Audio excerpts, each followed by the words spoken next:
تو اس میں کہنا تھا ٹھوکر لگائی، ہٹ لگائی، انگریزی کا لفظ ہے،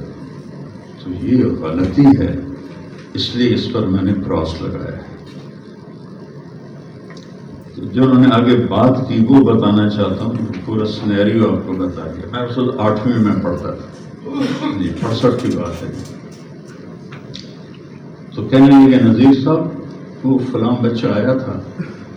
سر آپ کے بعد ٹیوشن پڑھنے، تو میں نے اس سے کہا کہ بیٹا حکومت جو مجھے تنخواہ دیتی ہے اس میں میرا بخوبی گزارا ہو جاتا ہے، میں اپنے علم کو بیچا نہیں کرتا،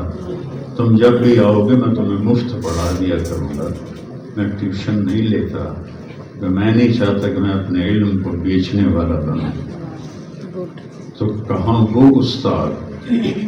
اور کہاں اب یہ استاد ٹیوشن نہیں پڑھو گے تو فیل کر دو، وہ دھمکی لگاتے ہیں میرے پاس ٹیوشن نہیں پڑھو گے تو فیل کر دو۔ نظام تعلیم نہ ہماری حکومت کی ترجیحات نہ کبھی کوئی ایسے درد مند آئے، اللہ کی تقدیر تھی قائد اعظم کو 1 سال کے بعد اٹھا دیا، لیاقت علی خان کو 3 سال بعد گولی لگ گئی، تو جو قوم اپنے محسنین کے ساتھ یہ حال کرے کہ وہ فٹ پاتھ پر 2 گھنٹے پڑے رہے، ان کی وین ایسی کم وقتوں نے بھیجی جنہوں نے اپنے قائدین کا یہ سلوک کیا، تو پھر ہمارے ساتھ ایسے حکمران آنے تھے، جیسی تیری ڈفلی ویسا میرا رنگ، جیسے ہم لوگوں نے کیا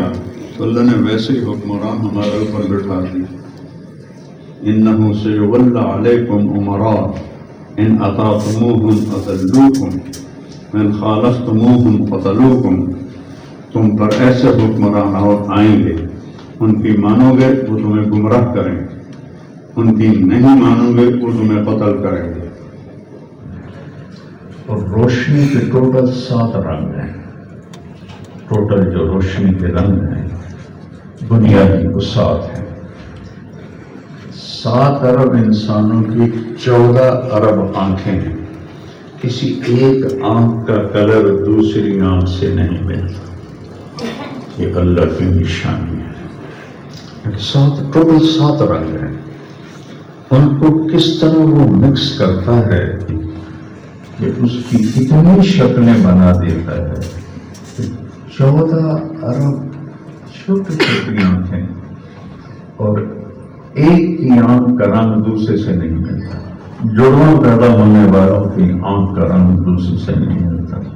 پھر آنکھ سے بھی باریک چیز، یہ پوروں کی انگلیاں، یہ انگوٹھوں کی انگلیاں، یہ پچھلی صدی میں یہ علم، اس سے پچھلی صدی میں یہ علم معلوم ہوا کہ انسان کے یہ جو باریک باریک دھاگے ہیں اور لکیریں ہیں، کسی ایک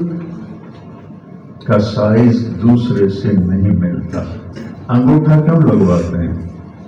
کہ میرے انگوٹھے جیسا 7 ارب انسانوں میں کسی کا انگوٹھا نہیں۔ یہ اتنی سی جگہ ہے،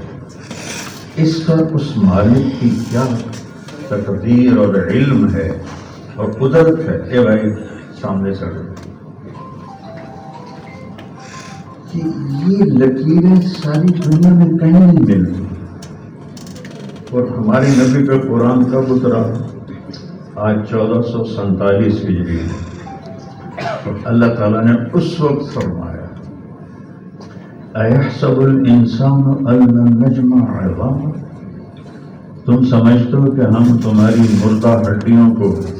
دوبارہ جمع نہیں کر سکیں گے، زندہ نہیں کر سکیں گے؟ بلا بلا ہوتا ہے دعویٰ، کیوں نہیں، تو ہڈیوں کو چھوڑ، وہ تو بڑی بڑی ہیں۔ قادرین علی ان نسوی بنانا، میں تیری انگلی کے پوری کی لکیریں بھی تمہیں لوٹا کے دکھا دوں گا، وہ بھی کسی اور کی نہیں ہوں گی، تو ہڈیوں کی بات کرتا ہے۔ اذا كنا عظاما نخرا، جب ہم چورا چورا ہو جائیں گے ہمیں کون اٹھائے گا؟ تو اللہ کہتا وہ اس کو چھوڑ، یہ جو تیری لکیریں ہیں یہ بھی تیرا اللہ تجھے واپس کر کے دکھا دے، لیکن پھر بھی سب کچھ ہوتا ہے چونکہ اپنے علم کے خلاف کرنے کی طاقت رکھتا ہے، چونکہ اس کا پیپر ہو رہا ہے۔ پہلی میں شاباش کے باہر سارے مریضانوں نے پیمنٹ دیتے، آپ پیدا بیٹھے اپنے علم کے خلاف انسان میں کرنے کی طاقت ہے، جانور میں اپنے علم کے خلاف کرنے کی طاقت نہیں۔ وہ وہی کرے گا جو اللہ نے الہام کیا، ضعیف کمزور امت کی مدد فرما۔ یا اللہ ہمارے ملک پر بھی رحم فرما، اتنا بڑا سیلاب زندگی میں نہیں دیکھا، اتنی بڑی تباہی کبھی نہیں دیکھی، یقیناً تیری ناراضگی کی نشانی ہے۔ جن گناہوں کی وجہ سے یہ پانی بے قابو ہو گیا، ہوائیں بے قابو ہو گئیں، بادل بے قابو ہو گئے، یا اللہ ہمارے وہ گناہ معاف فرما، اور یا اللہ ان سیلابوں کی وجہ سے جو نقصان ہوا ہے اسے اپنے فضل سے پورا فرما، جو اس میں بہہ گئے مر گئے انہیں شہادت کا درجہ عطا فرما، جو ہندوستان میں مسلمان سیلاب میں بہہ کر مر گئے انہیں بھی شہادت نصیب فرما۔